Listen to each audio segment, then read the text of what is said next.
మనం రాజులకు సంబంధించిన చాలా విగ్రహాలను చూస్తూనే ఉంటాం. గుర్రాల మీద యుద్ధానికి సంబంధించిన స్టైల్లో రాజులు దర్శనమిస్తుంటారు. ఒక చేతిలో కత్తి, మరో చేతిలో డాలు పట్టుకుని కథన రంగంలో పోరాడుతున్న సింహాల్లా కనిపిస్తుంటారు. అయితే ఈసారి రాజుల విగ్రహాలు చూసేటప్పుడు వారి గుర్రాలను జాగ్రత్తగా పరిశీలించండి. ఆశ్చర్యకరమైన, ఆసక్తిదాయకమైన విషయాలు తెలుస్తాయి. అదేంటంటే, గుర్రాలను బట్టి సదరు రాజు ఎలా చనిపోయారో తెలుసుకోవచ్చు. దానికి సంబంధించి సింపుల్ కోడ్ ఏంటంటే, రాజుగారి గుర్రం 2 కాళ్ళు గాల్లోకి లేపి ఉంటే సదరు రాజు ఓ యుద్ధంలో పోరాడుతూ అక్కడే వీర మరణం పొందాడని అర్థం.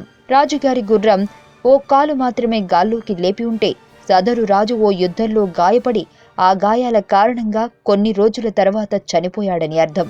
రాజుగారి గుర్రం 2 కాళ్ళు భూమి మీదే ఉంటే సదరు రాజుది సహజ మరణమని చెప్పొచ్చు. ఉదాహరణకు రుద్రమదేవి విగ్రహాలను పరిశీలించండి. ఆమె గుర్రం ఓ కాలు మాత్రమే పైకి లేపి ఉంటుంది. అంటే ఆమె ఓ యుద్ధంలో గాయపడి ఆ గాయాల కారణంగా మరణించిందని అర్థం. వాస్తవం కూడా అదే. రుద్రమదేవి అంబదేవునితో చేసిన యుద్ధంలో తీవ్రంగా గాయపడి తదనంతరం మరణించారు. ఇలా విగ్రహంలో గుర్రం కాళ్ల పొజిషన్ను బట్టి సదరు రాజు ఎలా చనిపోయాడో చెప్పవచ్చు. మీకు తెలియని మరిన్ని రహస్యాలను తెలుసుకోవాలనుకుంటున్నారా? అయితే సబ్స్క్రైబ్ చేయండి రహస్యవాణి.